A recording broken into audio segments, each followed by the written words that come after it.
노조키메. 일본 호러 소설가의 거장 미스다 신조 작가의 소설 제목입니다. 엿보는 눈이라는 뜻으로 작중 창틈이나 옷장 문틈으로 엿보는 괴이로 등장하는데요. 그 괴이가 생겨난 사연과 감춰진 이야기들을 따라가다 보면 오싹한 공포와 반전을 선사하는 작품입니다. 오늘은 그 노조키메가 떠오르는 사연을 소개해드릴까 합니다. 과연 그 집에선 무슨 일이 일어났던 걸까요? 쿠즈르가의 노조키메, 지금 시작합니다.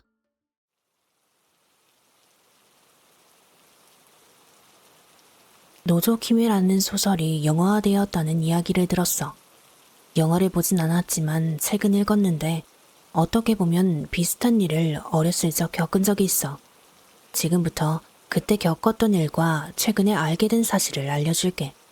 앞으로 나올 모든 이름과 지명은 가명이야. 어렸을 적 살았던 곳은 딱히 엄청 외진 곳은 아니었고 대도시처럼 번성하진 않았지만 대충 반 옆에 맨션들이 들어서기 시작해서 도시 분위기와 시골 느낌이 섞인 곳이었어. 부모님은 지금도 그곳에 사시는데 딱히 옛날이랑 많이 변하지는 않았어. 물론 그런 곳이라면 의뢰 오래전부터 내려오던 고택이 있기 마련이고 그곳엔 대대로 쿠즈르라는 유서 깊은 가문의 분가가 살았어. 본가는 이미 사라진 듯하지만 분가만은 여전히 남아서 그 집 아저씨가 살아계실 때에도 지역 유지 노릇을 하고 있었는데 당시에 나는 그 집 아들내미와 종종 같이 놀곤 했어. 그 애는 유주라는 이름으로 잘난 척도 하지 않고 밝은 성격이라 친구도 많았는데 이상하게 어른들은 그 애를 별로 좋아하지 않았던 것 같아. 그렇다고 대놓고 싫어하는 건 아니지만 조금 떨떠름한 표정으로 그 애를 대했어. 최근에야 알게 된 거지만 그건 걔네 엄마 때문이었던 것 같아. 그 아줌마는 후처로 사실 그 애도 아저씨의 아들이 아니었다나 봐. 아저씨랑 아줌마는 딱 봐도 나이차가 20살도 넘게 나서 애들 눈에도 그게 엄청 어색했던 걸로 기억해. 애들은 몰랐지만 아줌마한테 이미 다른 남자가 있다는 소문도 있었대. 아무튼 이 일이 있었던 것은 그 집 아저씨가 돌아가시고 1년 후쯤 일어난 일인데 그때는 아이러니하게도 이미 그 집안엔 진짜로 그 집안 핏줄은 남아있지 않았어. 전처는 후사를 남기지 않고 죽었고 유주는 아줌마가 데리고 온 애니까. 단둘이 살기엔 지나치게 넓은 집에 달랑 유주와 유주의 엄마가 전부였지. 아저씨가 돌아가시 전에 유주는 외가 쪽에서 여름방학을 보내고 있다가 장례식 날 동네로 돌아왔었어. 또래 친구들 중에 멍청한 누군가가 어떻게 돌아가신 거냐고 묻기는 했었는데 유주는 눈물을 뚝뚝 흘리며 고개만 저었었지. 그때의 나는 그전부터 노안으로 앓고 있던 병이 심해진 것이라고 짐작했어. 그래서 아줌마가 병간호를 수월하게 하기 위해 유주가 외가에서 지내고 있었던 것이라고. 자신을 귀여워하던 양아버지가 돌아가신 후 유주는 얼마간 의기소침해 있었어. 그 시절 유주는 아버지가 사실은 양아버지였다는 걸 알고 있었는지 나는 잘 모르겠어. 그래도 이듬해 여름쯤에는 다시 원래대로 돌아와서 여름방학이 시작하는 날 나 포함 친구들 여럿을 집으로 초대했어. 아줌마는 우리를 친절하게 맞아주셨고 아무리 시끄럽게 굴어도 혼내지 않았어.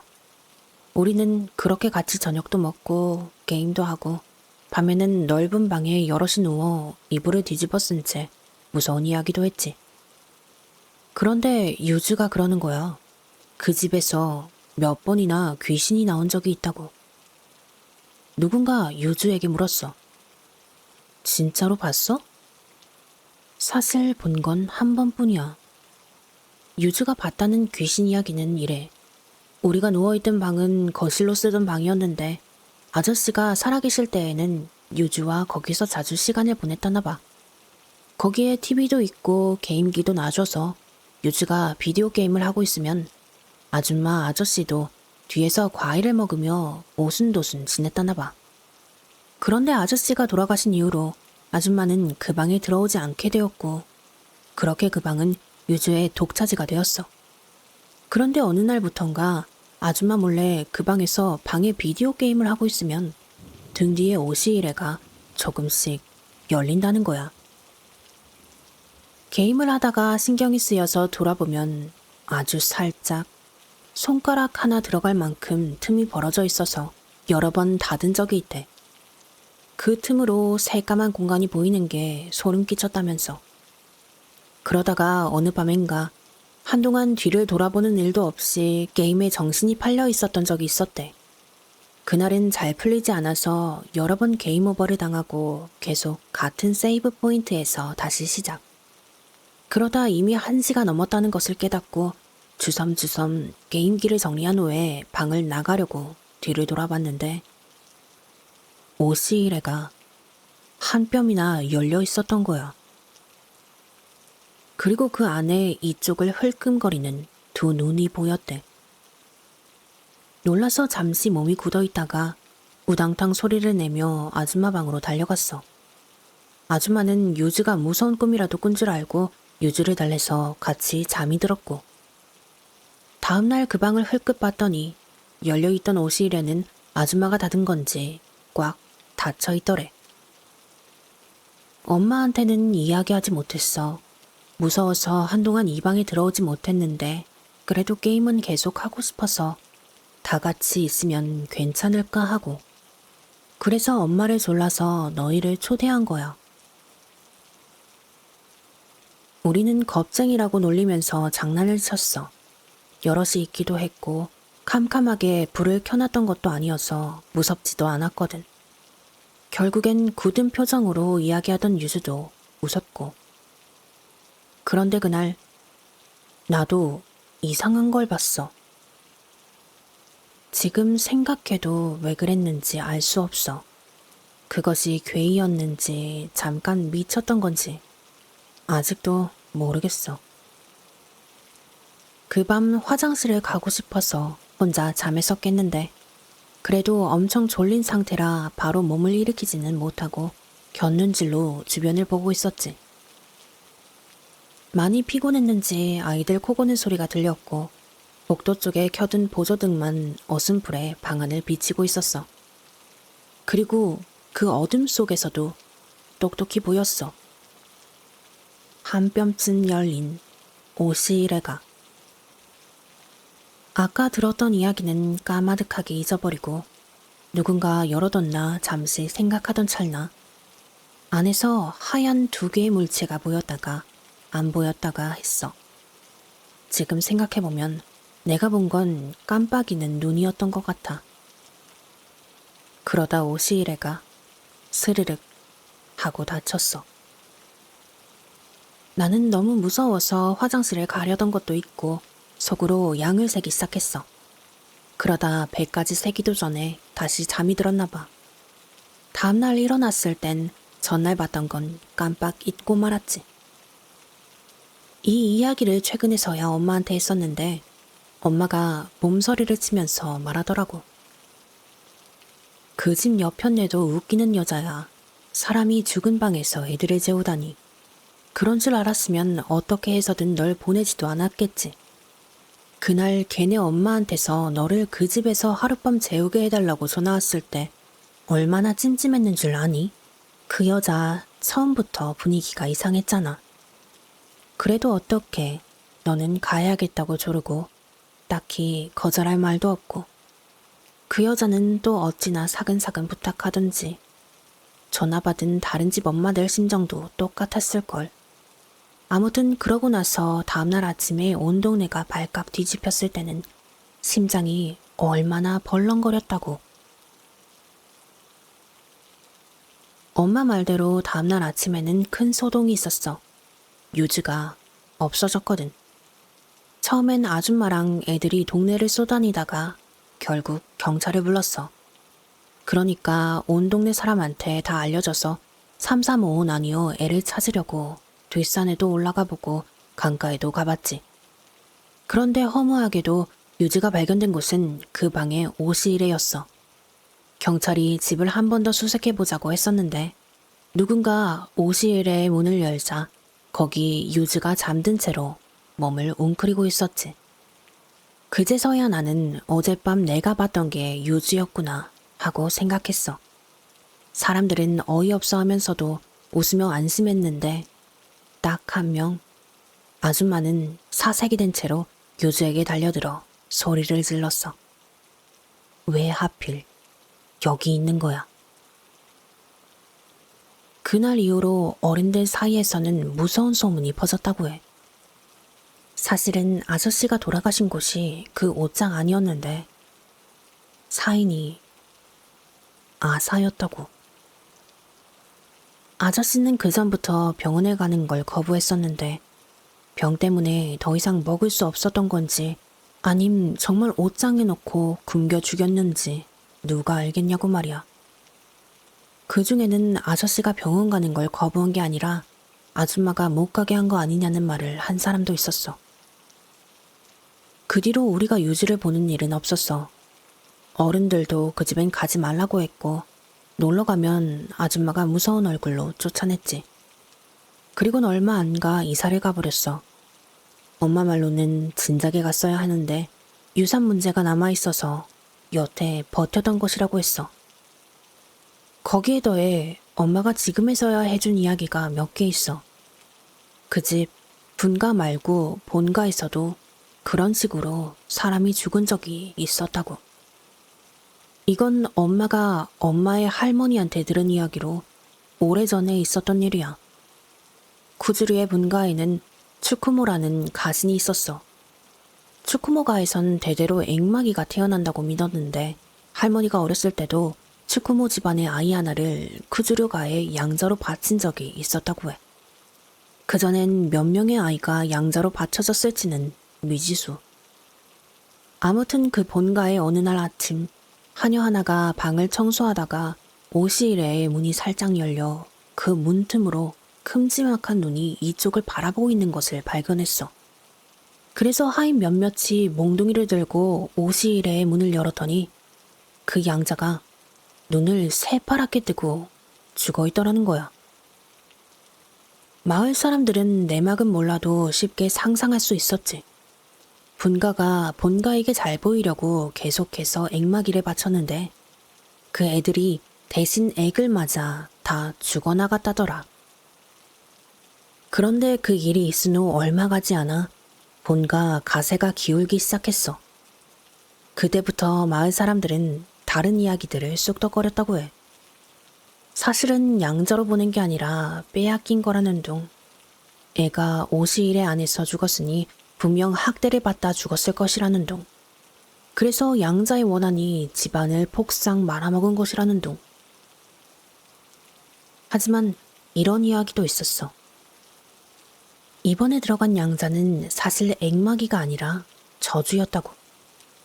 분가에서 아이에게 저주를 씌워 본가에 보낸 것이라고. 왜냐하면 본가가 삐걱이기 시작한 것도 아이를 그 양자로 들인 이유였고 그전부터 분가는 본가가 지배권을 행사하는 걸 못마땅하게 여기고 있었기 때문이었어. 그걸 다른 사람들도 어느 정도 눈치로 알고 있었대. 이 정도 이야기로 나는 엄마가 찜찜해하던 걸 이해하지 못했지. 옛날에 있었던 이야기고 유주랑 유준의 아줌마하고는 관계없잖아. 물론 사람이 죽은 이야기지만 그 밖의 것들은 다 소문일 뿐이고 옛날 이야기부터 유준의 아저씨가 오시일의 안에서 아사했다는 것까지 확실한 것은 아무것도 없어.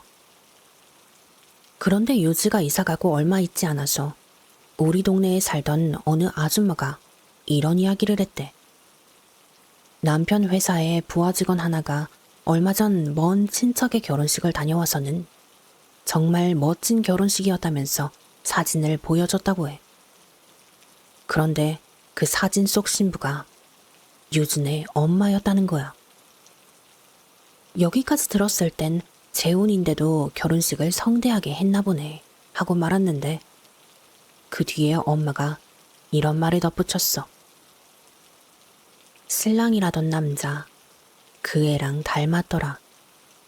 그런데 그것보다 더 소름 끼치던 게 뭔지 아니? 그 남자의 성이 쿠주르 분가의 가신 집안, 츠쿠모였다니까.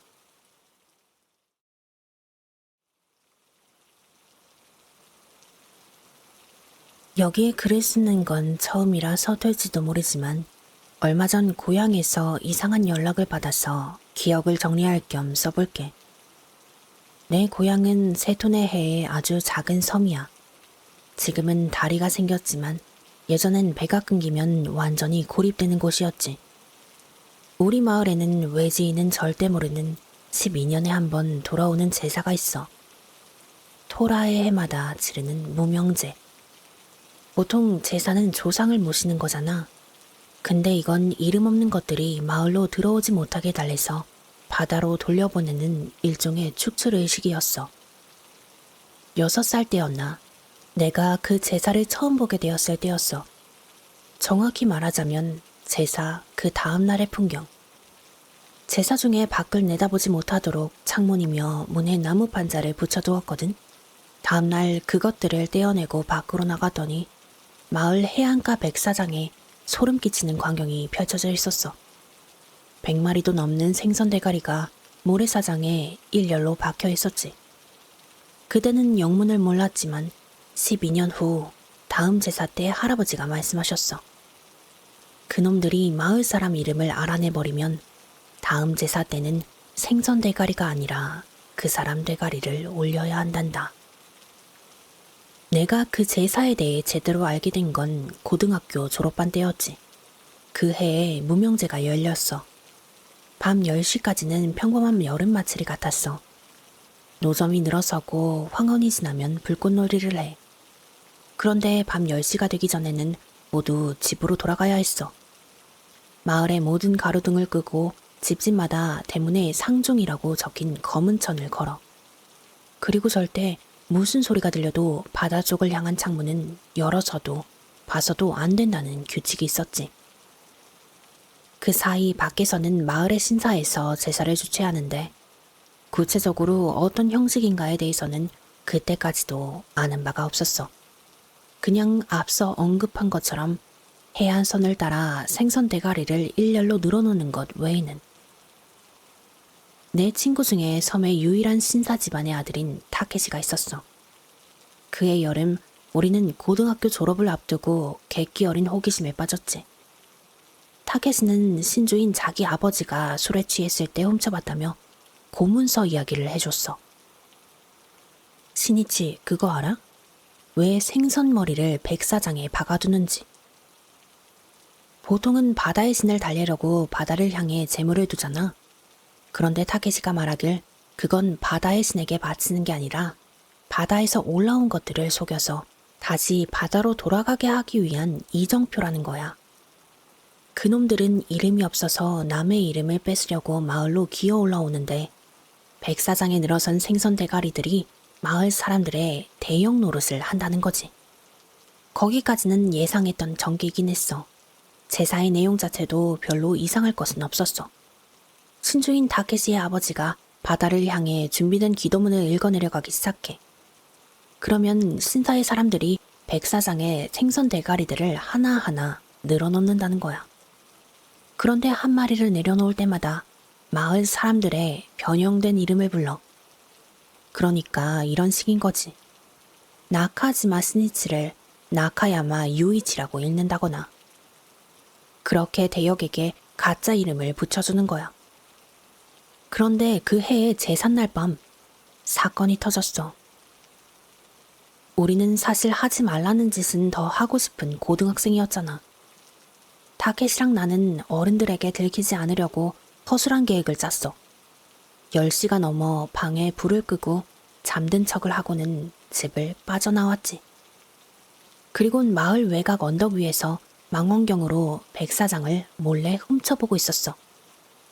저 멀리 횃불을 든 신사 사람들이 일렬로 서서 생선 대가리를 받고 있었고 타케시의 아버지가 읊조리는 귀괴한 가락의 충문이 바람을 타고 여기까지 흘러왔지. 그때였어. 그때 우리를 발견한 건 순살 중이던 순경 둘이었어. 한 명은 섬 밖에서 갓 부임한 심찬 오카다 씨였고 다른 한 명은 우리 부모님과도 잘 아는 마을 토박이 선임 순경 사사키 씨였지. 오카다 씨는 그 당시 고등학생인 우리가 보기에도 경망스러운 부분이 있었는데 일을 좀 대충대충하고 주위가 어수선한 타입? 아무도 예상 못한 곳에서 종종 사고를 치기도 했지. 선임 순경인 사사키 씨한테 매번 혼이 나기도 했어. 그래서인지 그날의 사고도 허무하게 시작되어서 엄청난 파장을 만들어버렸지. 그날에서야 그 제자를 처음 보게 된 오카다 순경은 아무것도 모르는 얼굴로 반갑게 손을 흔들며 우리를 향해 소리쳤어. 어이, 거기 신이치랑 다케시 아니냐? 여기서 뭐해? 정적을 깬 그 소리에 백사장에 있던 신사 사람들이 일제히 고개를 돌려 우리를 쳐다봤어. 멀리서 보기에도 그 눈빛들이 사람이 아니라 화가 난 짐승의 것인 것 같았어. 온몸에 소름이 돋았지. 그 순간 옆에 있던 사사키 순경이 그의 뺨을 세게 후려치더니 소리를 질렀어. 오카다, 입 닥치고 애들 당장 차에 태워. 빨리. 선배? 닥쳐. 지금부터 한마디도 하지 마. 알겠어? 사사키 순경은 이렇게 윽박지르고는 우리를 끌다시피 언덕 밑으로 데리고 내려갔어. 그리곤 겁에 질린 우리를 경찰서 뒷좌석에 거의 쑤셔넣다시피 밀어넣고는 손찰차에 사이렌도 켜지 않은 채 그해 막 완공된 다리를 향해 전력 질주하기 시작했지. 뒤돌아보지 마라. 무슨 소리가 들려도 절대 창문 내리지 마. 정말 빠르게 달렸어. 지금까지 살면서 그렇게 빠른 차에 타던 기억은 없을 만큼. 오카다 순경도 조수석에 앉아 그 기에 눌려 오들오들 떨고 있었지. 사사키 씨가 말한 대로 절대 뒤돌아보는 일은 없었지만 자꾸만 창문 밖에서 무언가 부딪히는 소리가 나서 우리는 눈을 꾹 감았어. 차 안의 시계가 11시 58분을 가리키던 순간 타이어 타는 냄새를 풍기며 우리는 간신히 다리를 빠져나왔어. 자정을 딱 2분 남겨둔 시점이었지. 그날 밤의 사고로 섬은 발칵 뒤집혔어. 오카다 순경은 마을 어른들에게 의식을 망쳤다며 입에 담지 못할 욕을 얻어먹었지만 제대로 교육하지 못한 자기 탓이 크다며 사사키 순경의 사죄로 그 일은 무마되었어. 하지만 나랑 타케시도 무사하진 못했지. 신주인 타케시의 아버지는 우리에게 엄명을 내렸어. 앞으로 3년 동안 절대 이 섬 땅을 밟지 마라. 너희 이름이 그날 밤 바다에 떨어졌으니 바다가 그 이름을 잊을 때까지 시간이 필요하다. 그렇게 3년 동안 고향집 근처에도 못 가고 떠돌다가 성년이 되고 취업을 하고 나서야 조금씩 왕래를 시작했어. 그 덕에 그 다음 해에 돌아가신 할아버지 장례식에는 참석하지 못했지. 12년이라는 시간이 흐른 동안 섬도 많이 변했고 방문할 때마다 새로운 것들이 들어서 있더라고. 그럴 때마다 우리가 알던 마을 어른들도 하나둘 돌아가시고 없더라. 그날의 공포가 무뎌질 때쯤 사사키 씨도 정년퇴임을 앞두고 암으로 돌아가셨지. 그날의 일을 기억하는 사람들이 점점 줄어가고 있었어. 그쯤 되니 그날의 일이 떠오를 때마다 그냥 미신이었겠거니 운 좋게 다리가 생겨서 살았네 하고 대수롭지 않게 넘길 수 있게 되었어. 그런데 올해 초 다시 제사 주기가 돌아왔을 때 타케시의 아버지가 전화를 하셨어. 신이치, 올해는 무슨 일이 있어도 절대 섬 근처에 얼씬도 하지 마라. 알겠냐? 나는 속으로 아직도 저러시네 하고 생각하며 일이 바빠 갈 생각도 없다고 대답했지. 그런데 올해 제사가 있던 다음 날 다케시에게 연락이 왔어. 다케시도 나와 마찬가지로 섬으로 돌아오지 못한 채였어. 그런 상태였으니 장남인 타케시를 대신해 타케시의 동생이 신사일에 물려받게 되어 원망을 샀는데 그 동생이 아침에 전화를 걸어 알려줬다는 거야. 덜덜 떨리는 목소리로 전화 너머의 타케시가 이렇게 말했어. 그때 우리를 밖으로 데려다 줬던 그 신참 순경 말이야. 그 사람이 죽었어. 그 오카다 씨가 그날 아침 섬 다리 아래 해안가에서 변사체로 발견됐대. 사인은 익사인데 발견된 자세가 너무 기괴했다는 거야. 보통 익사체는 파도에 밀려오기 마련인데 그가 백사장에 무릎을 꿇고 앉아 고개를 바다 쪽으로 푹 숙인 채였다는 거야. 타케시가 덧붙였어. 언젠가 아버지가 그러시더라. 그놈들은 한 번 들은 이름은 절대 잊지 않는다고. 그때 팟하고 뭔가 깨달았는데 그날 이름이 불렸던 건 우리뿐만이 아니었어.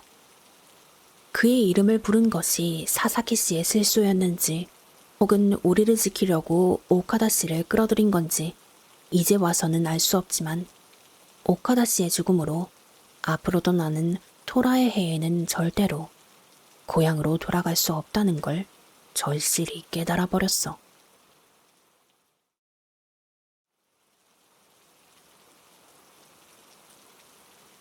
이건 내가 고등학생이었던 때 여름방학을 앞두고 겪었던 일이야. 내가 살던 동네 인근에는 대규모 재개발이 예정되어 주민들이 거의 다 빠져나간 유령구역이 하나 있었어. 너희도 그런 곳 본 적 있지?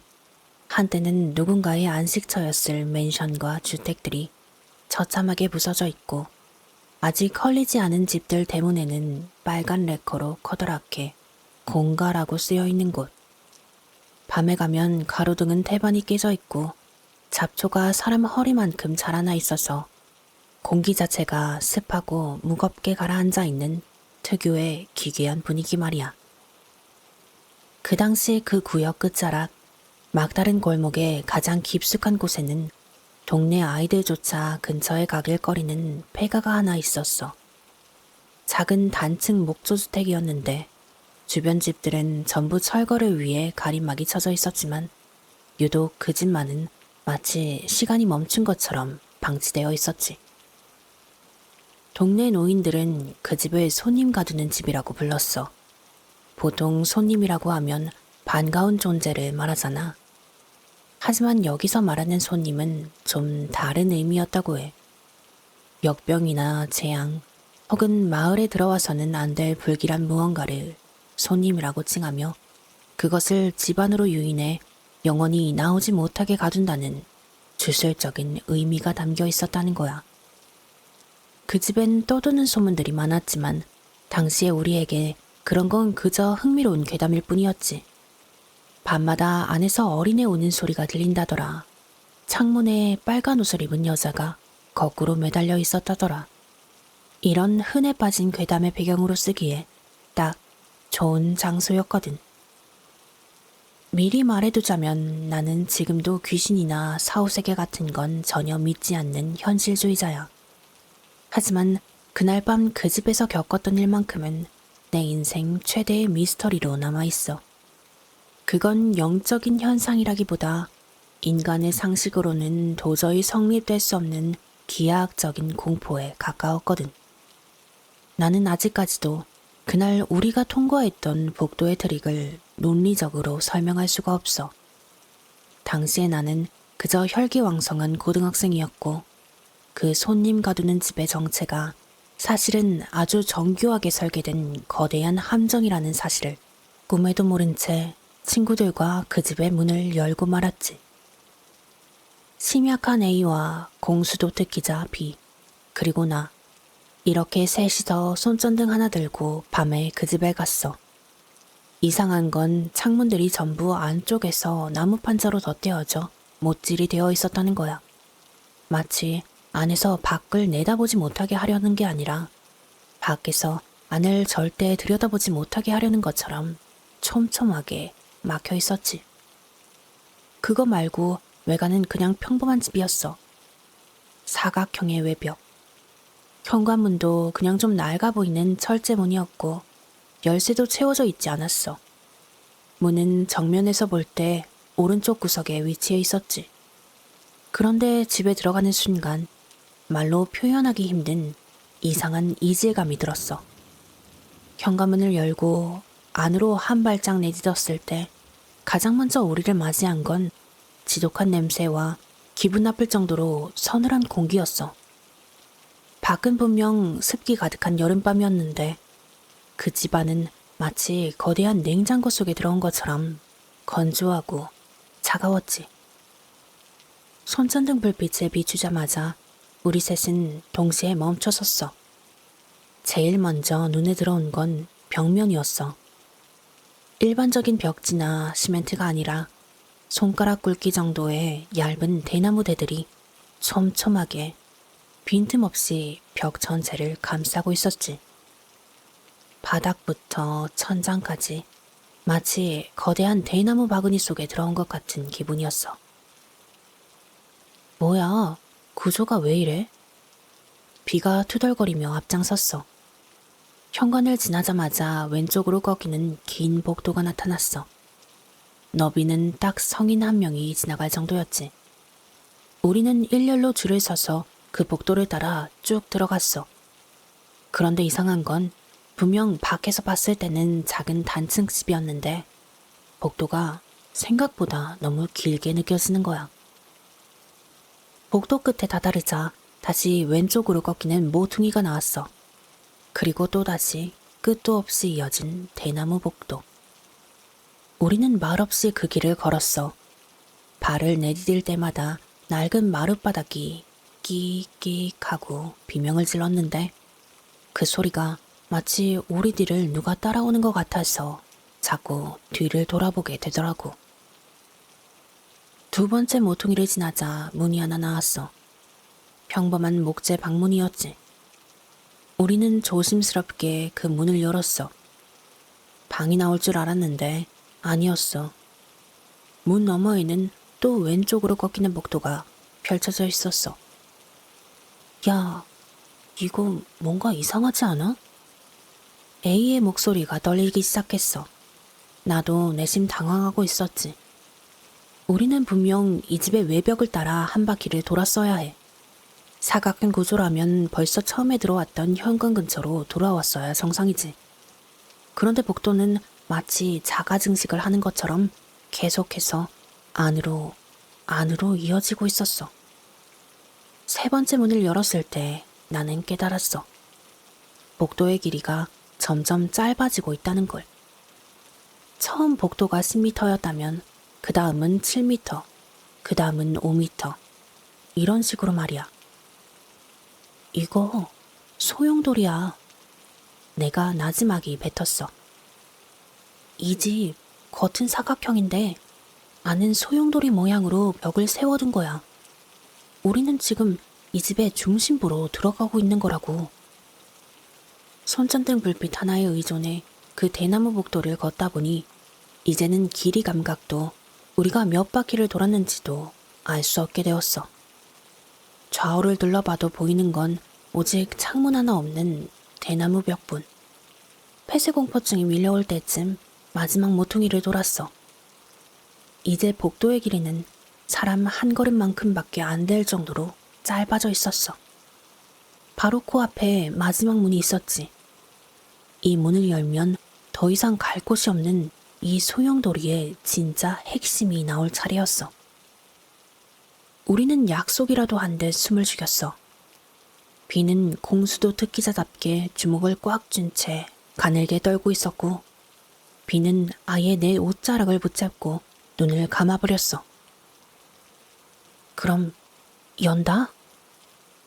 나는 침을 꿀꺽 삼키며 소리나지 않게 문고리를 돌렸어. 문을 열자마자 밀려온 것은 곰팡이 냄새보다 훨씬 지독하고 역한 무언가 썩어가는 냄새였어. 그 안은 방이라고 부르기도 민망할 정도로 좁았어. 사방이 나무벽으로 막혀있고 딱 성인 한 명이 무릎을 굽히고 앉으면 꽉 찰 법한 재단 같은 공간이 있었지. 그리고 그 좁은 방 한가운데 녹이 슬어 검게 변한 낡은 녹그릇 하나가 덩그러니 놓여 있었어. 손천등 불빛을 그릇 안으로 비춘 순간 A가 짧은 비명을 지르며 입을 틀어막았어. 그릇 안에는 먼지와 뒤엉킨 시커먼 머리카락 뭉치, 그리고 누군가 억지로 뽑아낸 듯한 피탁지 앉은 손톱과 발톱이 가득 들어있었거든. 마치 누군가의 신체 일부를 모아 저주라도 퍼부은 것 같은 형상이었지. 미친? 야, 나가자. 당장 나가자. 비가 내 팔을 거칠게 잡아 끌었어. 공포는 전염병 같았어. 나 역시 귀신은 믿지 않지만 이 공간이 설계된 의도가 너무 불쾌해서 심장이 터질 것 같았거든. 우리는 뒤도 돌아보지 않고 왔던 길을 되돌아 뛰기 시작했어. 이제 오른쪽으로 꺾으며 문을 하나씩 열고 나가기만 하면 끝이었어. 아까 들어왔던 구조를 반대로 거스르는 거니까. 문을 열고 복도를 달리고 다시 문을 열고 손전등 불빛이 미친 듯이 흔들리며 대나무 벽을 비췄어. 복도가 점점 다시 길어지는 게 느껴졌어. 이제 곧 현관이다. 이제 곧 바퀴다 라고 생각하며 마지막이라고 확신한 문을 거칠게 발로 차듯 열었지. 그런데 우리 눈앞에 나타난 건 시원한 밤 공기가 흐르는 현관이 아니었어. 발밑에 놓인 낡은 놋그릇. 그 안에 썩은 머리카락 뭉치. 다시 그 방이었어. 말도 안 돼.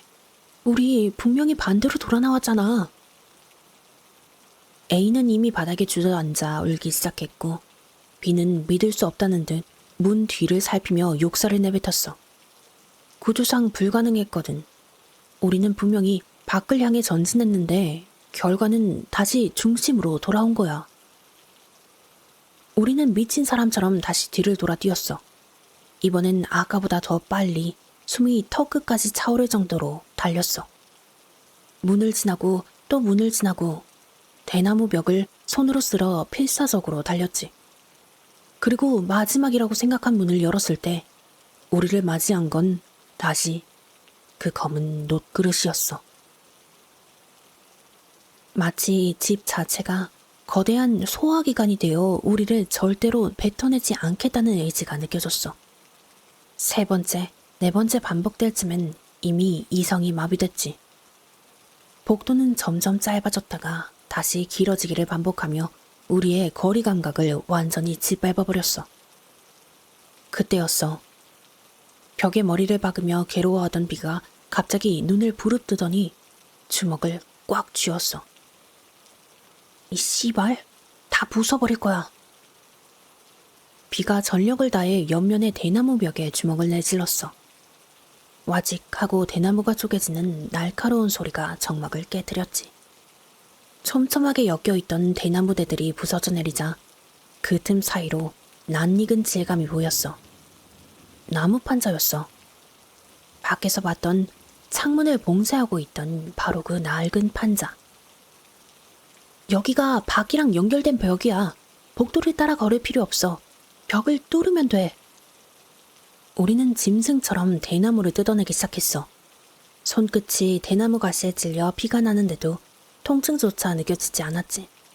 어느 정도 공간이 확보되자 비가 판자 사이에 손가락을 집어넣고 온 힘을 다해 잡아당겼어. 드드득 하고 못이 뽑혀나가는 소름 끼치는 소리와 함께 판자 하나가 떨어져 나갔고 그 틈으로 희미한 달빛과 함께 습한 여름 공기가 훅 끼쳐 들어왔어. 우리는 그 좁은 구멍으로 몸을 구겨 넣듯 기어 올라갔어. 담벼락 아래로 거의 굴러 떨어지다시피 탈출한 우리는 신발이 벗겨지는 줄도 모르고 가로등이 켜진 큰 길까지 단 한 번도 뒤를 돌아보지 않고 달렸어. 그날의 일을 언급하는 건 우리 사이에서 금기가 되고 말았어. 얼마 가지 않아 그 일대는 재개발로 완전히 헐렸고 그 지역에 살던 사람들도 다 뿔뿔이 흩어져 이사를 갔으니 그 집 사정에 대해 아는 사람은 찾을 수 없겠지. 노그릇 안에 담겨있던 머리카락과 손톱은 대체 뭘 위한 거였는지 이젠 알 수 없게 되어버렸어. 사건이 있고 몇 년 뒤 나는 우연한 계기로 신사 관련 일을 하는 지인에게 그날 밤의 이야기를 조심스럽게 꺼내게 됐어. 내 이야기를 묵묵히 듣던 그녀는 잠시 생각하더니 아주 낮은 목소리로 입을 열었어. 그거 평범한 폐가가 아니었을 거야. 예전엔 마을에 돌던 역병이나 끔찍한 악귀를 가둬두기 위해 일부러 미로 같은 집을 짓는 풍습이 있었지. 하지만 네 말대로 창문이 있었다면 그건 처음부터 가두기 위해 지은 게 아니라 사람이 살던 집을 개조했던 건지도 몰라. 그 집에 무슨 일이 있어서 그렇게 됐는지는 이제 와서 알 수 없겠지만 그녀의 말에 따르면 그런 집은 안으로 들어온 것이 절대로 밖으로 나가지 못하게 설계하는 게 핵심이라는 거야. 그리고 그런 집은 애초에 밖에 현관문에만 손잡이가 있도록 설계한다는 얘기를 덧붙였어. 그 얘기를 듣고 나는 아마 안쪽 현관문엔 대나무를 붙여둬서 벽처럼 보였던 게 아닐까 하고 추측하게 됐어. 그렇다면 우리가 안에서 현관을 찾을 수 없었던 것도 당연한 것이겠지. 하지만 여전히 내 머릿속을 떠나지 않는 가장 소름 돋는 의문이 있어. 어떻게 된 구조길래 우리가 그 방을 계속 마주하게 되었는지. 몇 번이나 도면을 그려봤지만 내 상식으로는 도저히 가능한 방법을 찾을 수 없었거든. 하지만 앞에서도 말했듯이 나는 심령현상 같은 건 믿지 않고 셋이서 경험한 일이기 때문에 우리가 미쳤던 것도 아니야. 만약 누군가 이 소용돌이 집의 트릭을 풀 수 있는 사람이 있다면 제발 나에게 알려줬으면 좋겠어.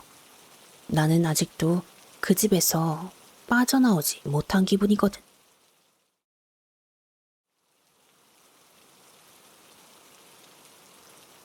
너희 소쿠 신부치가 뭔지 제대로 알고 있어? 단순히 돌을 닦다가 죽어서 미라가 되는 숭고한 소행이라고 생각한다면 그건 교과서가 만들어낸 환상일 뿐이야. 내가 중학교 2학년 여름방학 때 본 그것은 소행이라기보다 인간을 천천히 그리고 아주 정교하게 가죽 자루로 만드는 해부학적 고문에 가까웠으니까. 이 이야기를 꺼내기 전에 그 끔찍한 공정에 대해 먼저 설명해야 할 것 같아. 그래야 내가 나중에 본 그 지옥 같은 광경이 얼마나 말이 안 되는지 이해할 수 있을 테니까. 전통적인 소쿠 신부치가 되는 과정은 약 1000일에서 3000일이 걸려. 시작은 목식행. 쌀, 보리, 콩 같은 곡물을 일절 끊고 산의 나무 껍질이나 솔잎, 나무 열매만 먹으며 몸 안의 지방을 극단적으로 태워 없애는 거지. 인간의 몸에서 썩을 수 있는 모든 것을 산채로 비워내는 작업이야. 너희는 상상할 수 있겠어? 자신의 몸이 천천히 말라가며 뼈의 윤곽이 가죽을 뚫고 나올 듯 선명해지는 그 감각을. 하지만 진짜 귀괴한 건 그 다음이야. 수행자는 어느 시점부터 우르시, 즉 칠나무차를 마시기 시작해. 알다시피 온나무 진액은 엄청난 독성이 있어.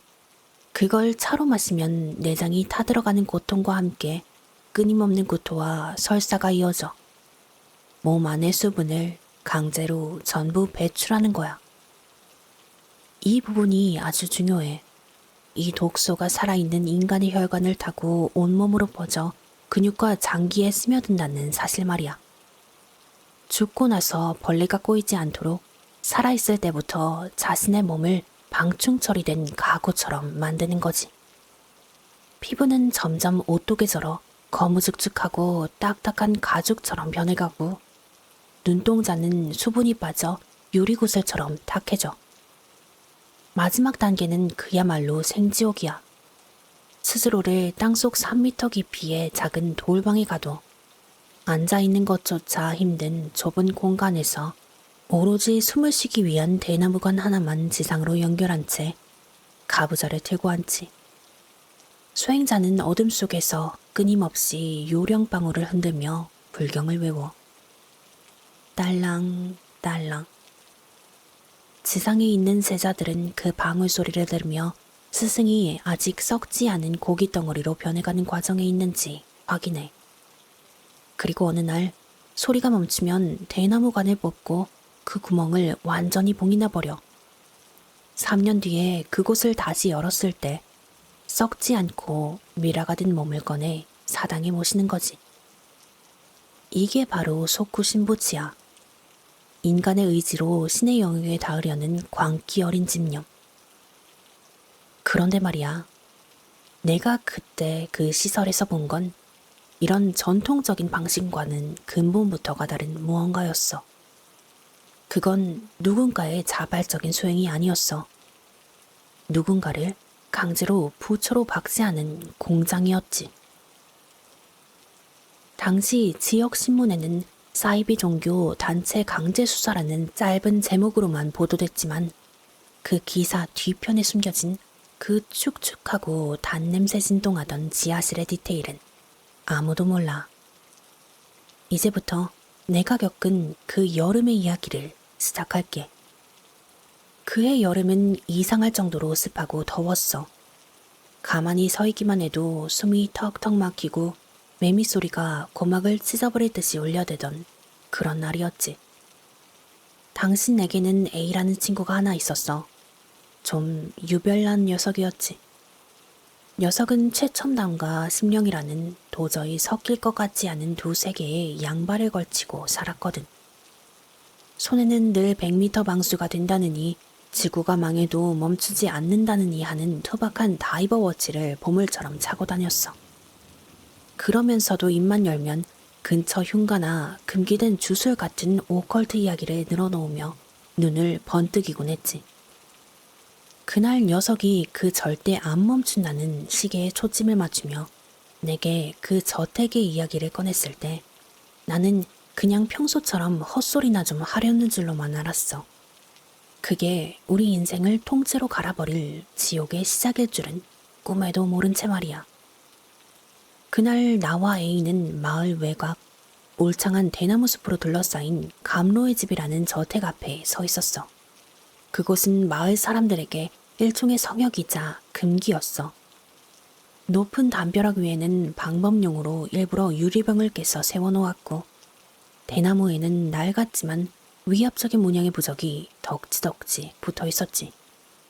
평소라면 절대 근처에도 안 갔을 텐데 중학교 2학년의 치기 어린 용기가 문제였어. A가 먼저 제안했지. 야, 저 안에서 매일 밤마다 이상한 노랫소리가 들린대. 진짜 부처가 살고 있다는데 확인해보고 싶지 않냐? 우리는 담벼락 밑에 개구멍 같은 틈을 찾아 기어들어갔어. 담 안으로 발을 들이는 순간 바깥 세상의 매미 소리가 뚝 끊기듯 사라지더라. 기분 나쁠 정도의 정적, 그리고 코끝에 스치는 묘한 냄새가 났어. 그건 꽃향기 같기도 하고 잘 익은 과일 냄새 같기도 했지만 끝맛이 아주 비리고 역겨운 단냄새였어. 본체 뒤쪽으로 가니 동굴식물에 완전히 뒤덮인 낡은 창고 건물이 나타났어. 한기구조차 없는 폐쇄적인 구조였지. 그런데 그 건물 벽에 귀를 대자마자 내 심장이 멎는 줄 알았어. 딸랑, 딸랑, 딸랑. 아주 미세하지만 규칙적인 요령소리. 지하실 깊은 곳에서 울려 퍼지는 것 같은 그 소리는 마치 우리를 부르는 초대장 같았지. 우리는 홀린 듯이 반쯤 열린 뒷문을 밀고 안으로 들어갔어. 내부는 빛 한 점 들어오지 않는 어둠이었고 바닥에는 끈적한 검은 액체들이 여기저기 쏟아져 있었어.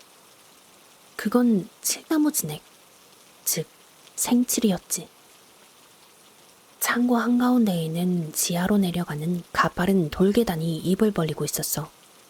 계단을 내려갈수록 그 단냄새는 숨을 쉬기 힘들 정도로 진해졌어.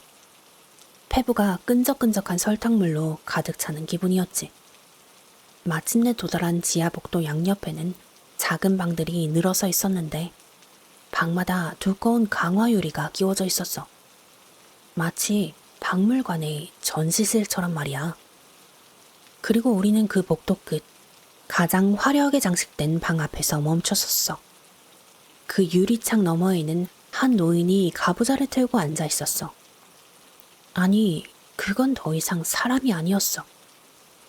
그 피부는 이미 인간의 생기를 완전히 잃고 오래된 사찰의 불상처럼 거무죽죽하게 변해 있었어. 근육은 하나도 남아있지 않아 뼈의 관절마디가 가죽 위로 툭툭 붉어져 나와 있었지. 이목구비는 수축 과정에서 뒤틀려 있었는데 특히 입술이 안쪽으로 말려 들어가 누런 치열이 그대로 노출되어 있었어. 그런데 그것이 움직였어. 앙상한 팔이 마치 부러진 나뭇가지처럼 천천히 위아래로 흔들리더니 손에 쥐고 있던 노스 요령을 올렸어.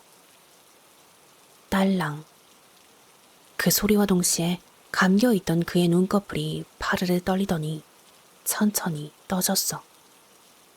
눈동자는 이미 백내장이 온 것처럼 하얗게 혼탁해져 있었지만 분명히 유리창 앞에 서 있는 우리를 정면으로 응시하고 있었어. 유리관 안쪽 벽에는 손톱으로 긁은 듯한 무수한 자국들이 나 있었고 바닥에는 검은 피가 섞인 오물들이 말라붙어 있었어. 그 노인은 매일같이 그 좁은 유리방 안에서 오르지차를 마시며 자신의 장기가 녹아내리는 고통을 성불이라고 믿으며 버티고 있었던 거야. 야, 제발 나가자.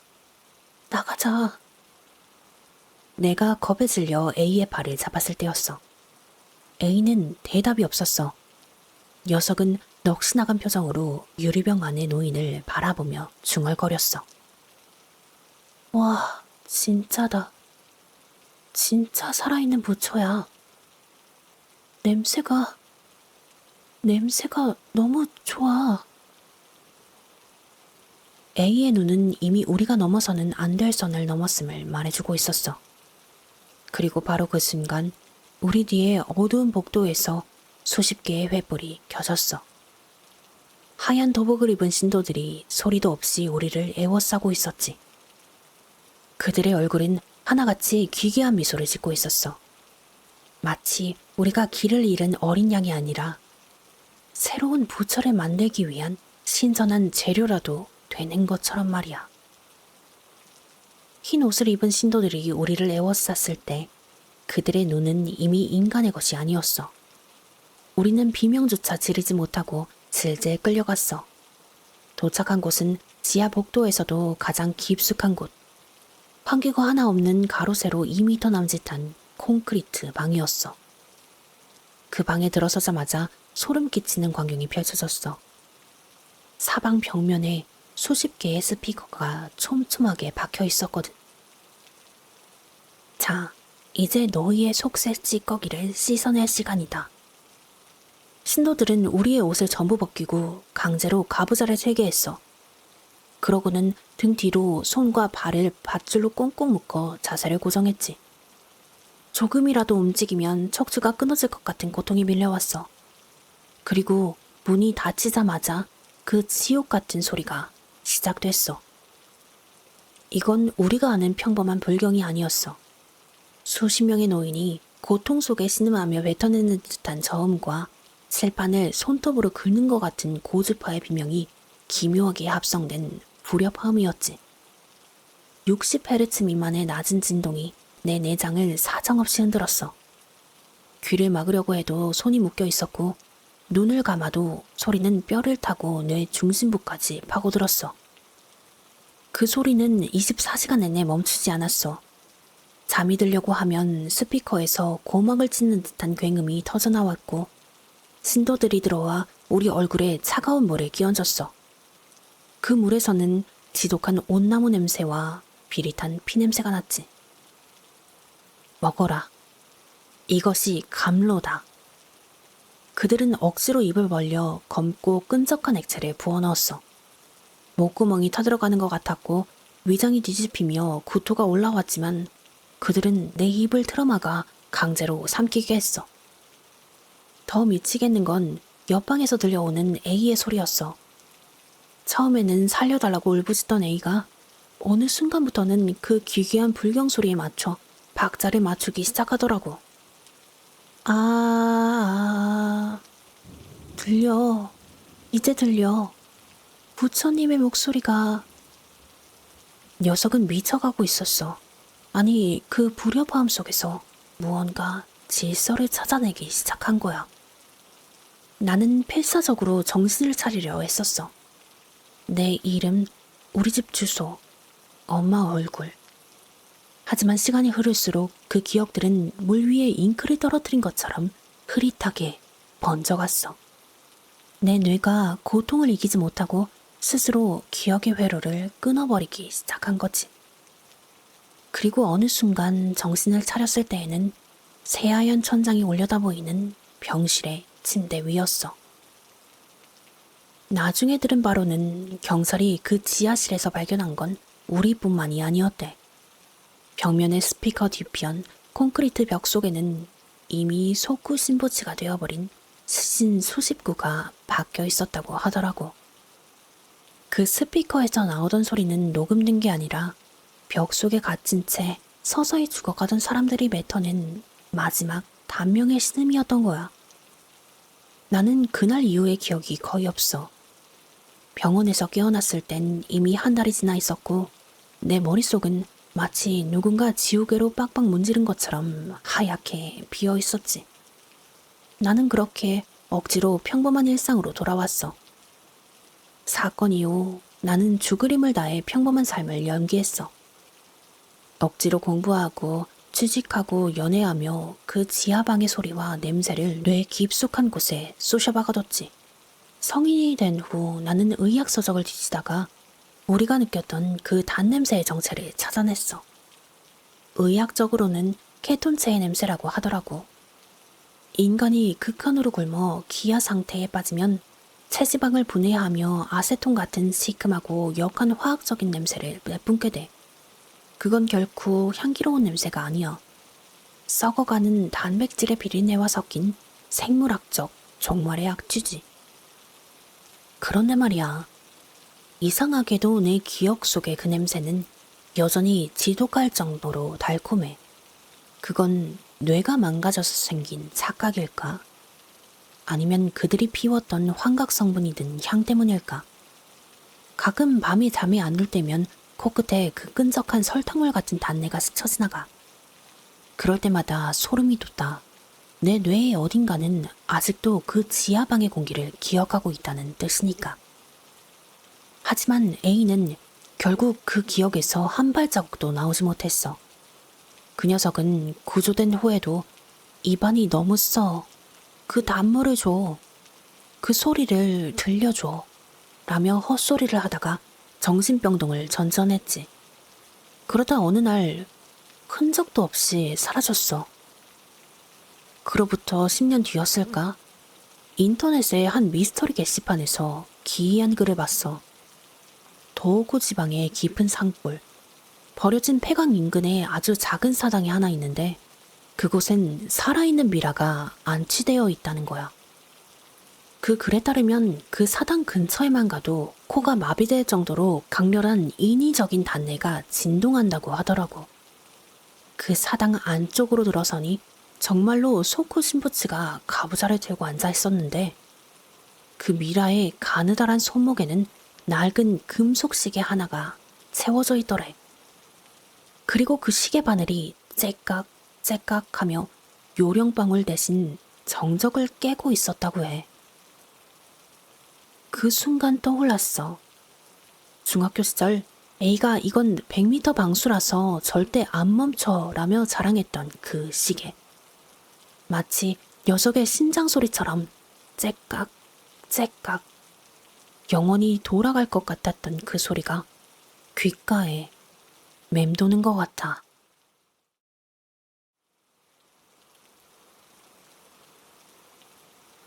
지금 생각하면 진짜 미친 짓이었는데 혹시 이런 거 잘 아는 놈들 있어? 나 지난주에 시골 본가 내려갔다가 산속에서 이름 없는 사당을 하나 발견했거든. 거기 재단 위에 놓여있던 열매를 한 입 먹었는데 그날 이후로 좀 이상해. 산에 있는 건 함부로 먹는 거 아니야. 기생충이나 독이 있으면 어쩌려고. 자세히 좀 풀어봐. 사당은 어떻게 생겼고 열매는 또 뭐야? 일단 병원부터 가라. 독버섯 같은 거 아니야? 아니, 일단 들어봐. 지금 살고 있는 곳이랑 본가는 멀지 않는 곳에 있어서 자주 들르는 편이거든. 지난주에도 본가 근처 뒷산에 올랐다가 길을 잃었어. 한참 헤매다 보니 작은 사당이 하나 나오더라고. 너무 낡아서 이름도 안 적혀 있었는데 관리가 전혀 안 된 느낌이었어. 나무 판자는 다 썩어 있고 거미줄이 사방에 쳐져 있더라. 근데 이상하게 재단 위만 깨끗한 거야. 거기에 웬 검붉은 열매가 담긴 녹그릇 같은 게 한 대접 놓여 있길래 배가 너무 고파서 홀린 듯이 하나 집어먹었어. 근데 맛이 좀 이상했어. 과일인데 묘하게 비린내 나는 생고기 씹는 기분?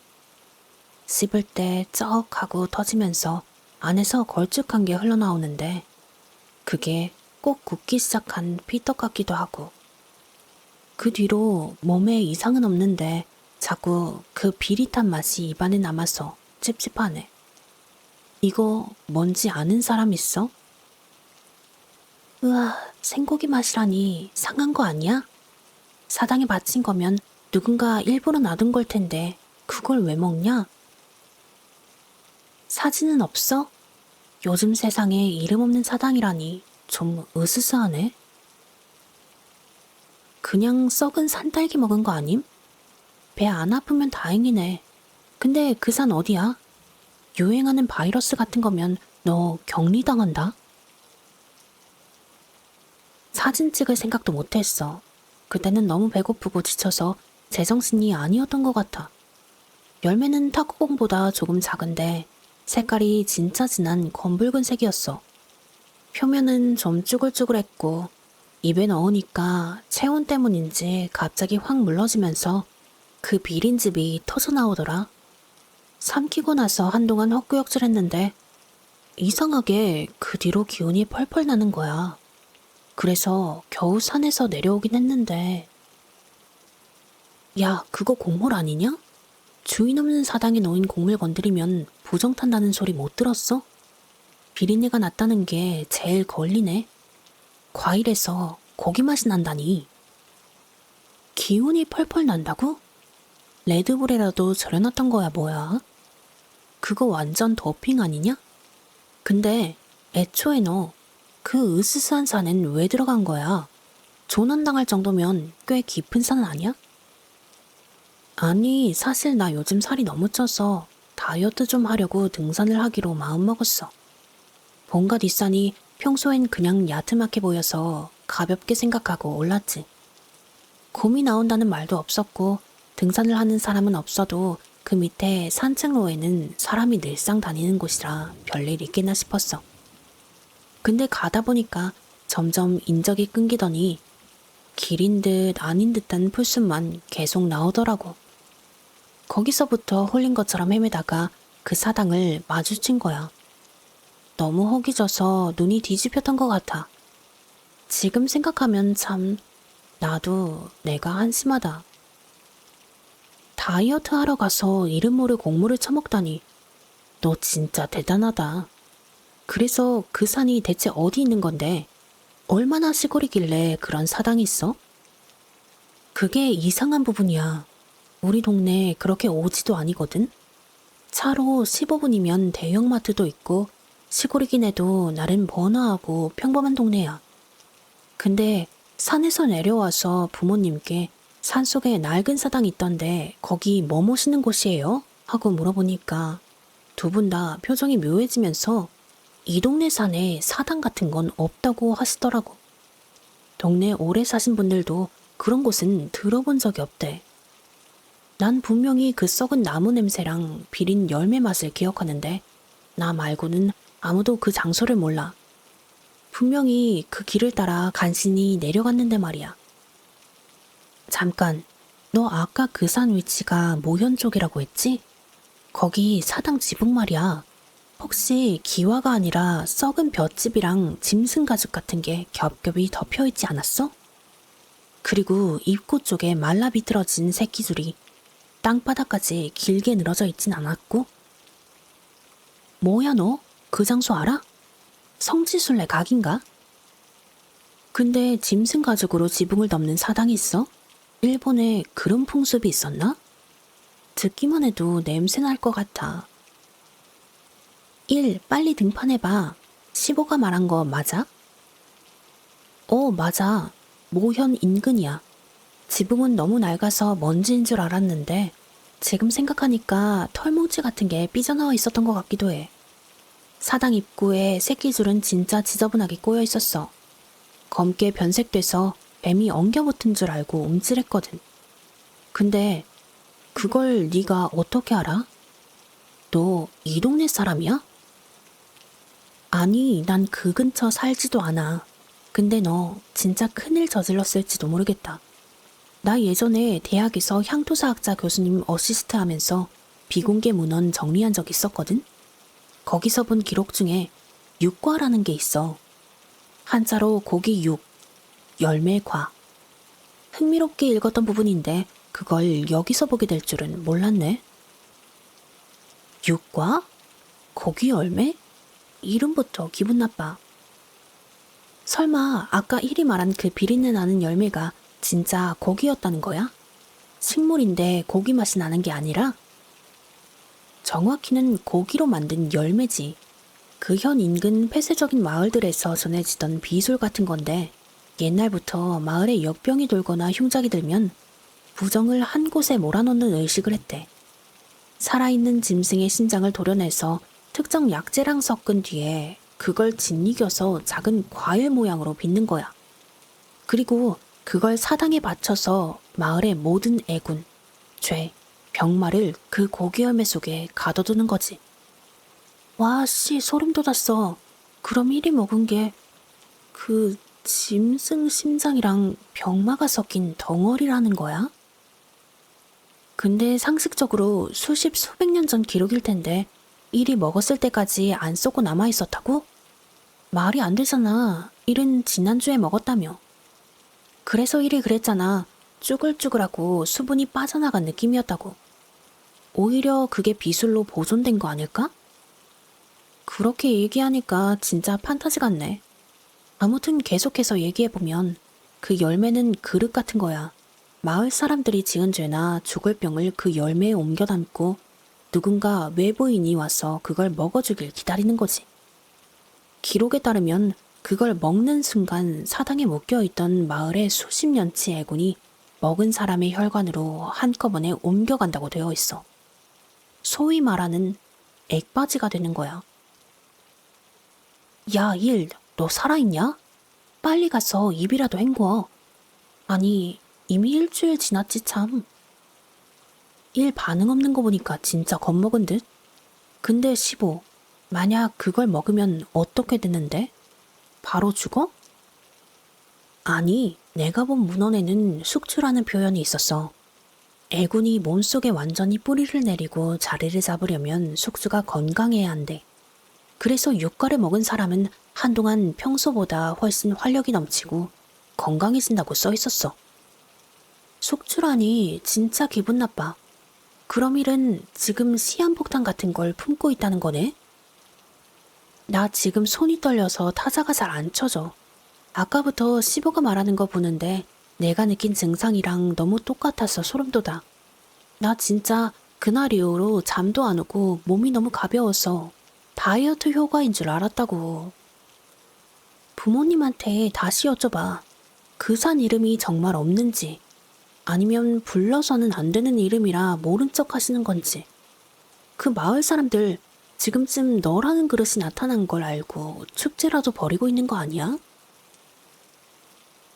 며칠 동안 잠도 못 자고 동네를 쑤시고 다녔어. 시보가 말한 육관이 뭐니 하는 소리가 자꾸 귀에 맴돌아서 가만히 있을 수가 없더라고. 그래서 이 동네에 오래 사신 분들한테 물어봤지. 아는 사람 모르는 사람 따질 것 없이 눈에 보이는 노인이라면 전부 물어봤던 것 같아.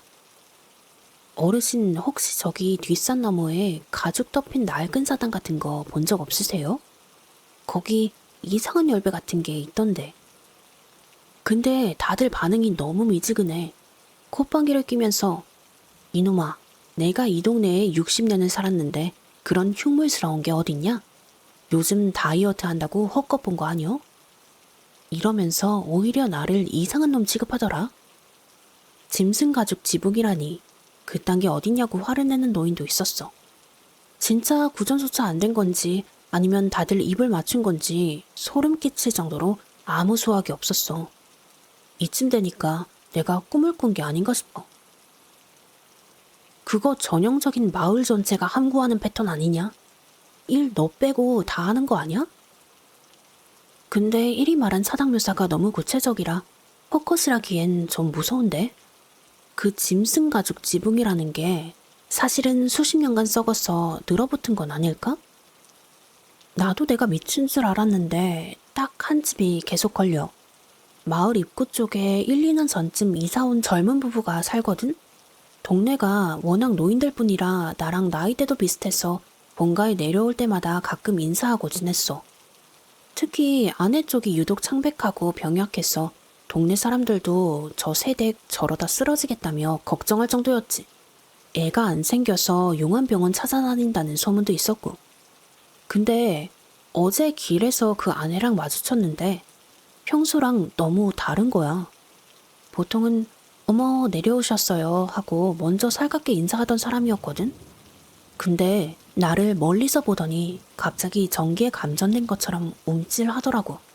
그러더니 고개를 푹 숙이고는 거의 뛰다시피 골목으로 사라졌어. 무슨 귀신이라도 본 것 마냥. 그건 그냥 네가 못생겨서 도망친 거 아님? 일단 계속 들어봐. 오늘 아침에 집 앞에 나가보니까 그 집 마당에 이삿집 트럭이 와 있더라. 온 지 얼마 되지도 않았고 오래된 집 고쳐서 평생 살 것처럼 굴던 사람들이 갑자기 번개불에 콩 볶듯 이사를 간대. 어머니가 아쉬워하면서 가면서 먹을 간식이라도 좀 챙겨주라고 하길래 내가 대신 전달해주러 갔거든? 마당에서 짐을 싣고 있던 남편에게 다가갔는데 내 발소리를 듣자마자 그 사람이 들고 있던 박스를 떨어뜨리더라. 그러고는 정말 어색한 표정을 지으면서 나랑 눈도 못 마주치더라고. 그렇게 작별 인사를 하는 둥 마는 둥 하다가 바빠서 얼른 떠나야 한다며 차를 타고 가버렸어. 그런데 거기서 정말 이상한 걸 봤어.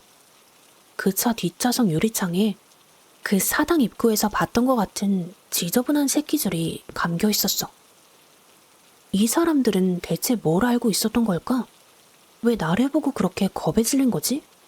왜 그렇게 기뻐하면서 도망치듯 떠난 건지 도저히 모르겠다. 야, 이거 느낌이 안 좋다. 그 사람들 이사 간 게 아니라 도망친 거 아니야? 너 진짜로 그 부부의 뭔가를 짊어진 거 아니냐고. 그 부부가 떠나고 일주일 정도 지났어. 이건 어머니한테 들은 건데 그 집 이삿짐 싸는 날 어머니가 그 집 부인이랑 마주쳤었대. 평소엔 시체처럼 창백했던 안색이 하루아침에 장밋빛으로 바뀌어서는 배를 소중하게 어루만지며 웃고 있었다는 거야. 병원에 갔더니 드디어 임신했다면서. 그 얘기를 듣는 순간 온몸에 소름이 돋았어.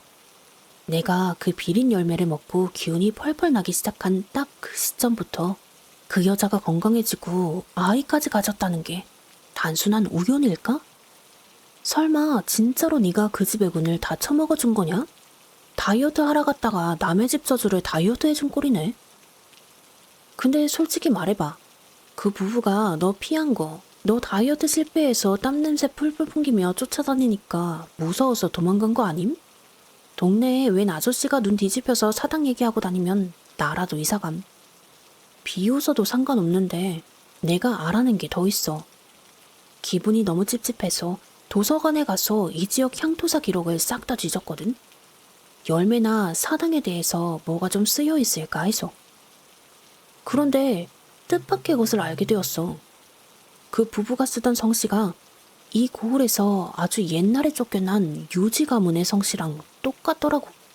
기록을 보니까 이 동네는 지금이랑은 다르게 엄청 고립된 사회였던 것 같아. 그리고 그 부부의 성씨를 썼던 유지 가문의 주축으로 마을이 형성되어 있었어. 아마 일부러 마을이 고립되도록 가문이 손을 쓴 건 아닐까 하는 생각도 들었어. 왜냐하면 지리적으로는 딱히 고립될 이유가 없었거든.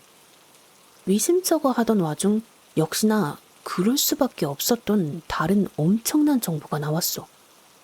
그 가문은 예전부터 주술이나 미신에 미쳐 있어서 마을 사람들에게 온갖 폐약질을 일삼았대. 특히 가문에 우환이 생기거나 대가 끊길 것 같으면 짐승의 장기를 이용해 기괴한 의식을 치렀는데 그 과정에서 마을 사람들을 강제로 동원해 부정을 전가하는 도구로 썼다더라. 그러니까 이런 짓을 벌이려면 아무래도 사람이 마을 안팎을 오가지 못하도록 단속해야 했을 거야. 아무튼 가문은 결국 마을 사람들의 분노를 사서 가업이 망하고 쫓겨났는데 그 후손들이 다시 이 마을로 돌아온 거지. 역시 그랬나? 그 후손들은 조상들이 남긴 그 사당의 위치를 정확히 알고 있었던 거야. 아마 그 아내의 불임이나 병약함도 가문의 업보라고 생각했겠지. 그래서 사당에 다시 유가를 바쳐놓고 조상들 방식대로 누군가 외부인이 그걸 대신 먹어주길 기다린 거야. 그 부부에게 일은 마을 사람이 아니라 수십 년 만에 찾아온 가장 완벽한 먹잇감이자 액바지 쓰레기통이었던 거지. 와, 그럼 이리 먹은 게 그 여자의 병이랑 가문의 저주였다는 거야? 그 부부가 인사도 안 하고 도망치듯 이상한 것도 이제 목적 달성했으니까 증거 인멸하려고 튄 거네? 진짜 악질이다. 소름 끼친다. 시보가 말한 숙주 어쩌고 하는 게 자꾸 생각나서 무서워. 그 부부는 새 생명을 얻어서 떠났지만 내 아내는 지금 뭐가 자라고 있는 걸까? 아침마다 입안에서 그 비린 생고기 맛이 점점 진하게 올라와. 쓰레는 여기까지만 쓸게. 자꾸 누가 뒤에서 목덜미를 핥는 것 같아서 집중이 안 된다. 다들 산에서 주운 건 절대 먹지 마라. 그게 너를 위한 건지 너를 쓰기 위한 건지 모르니까.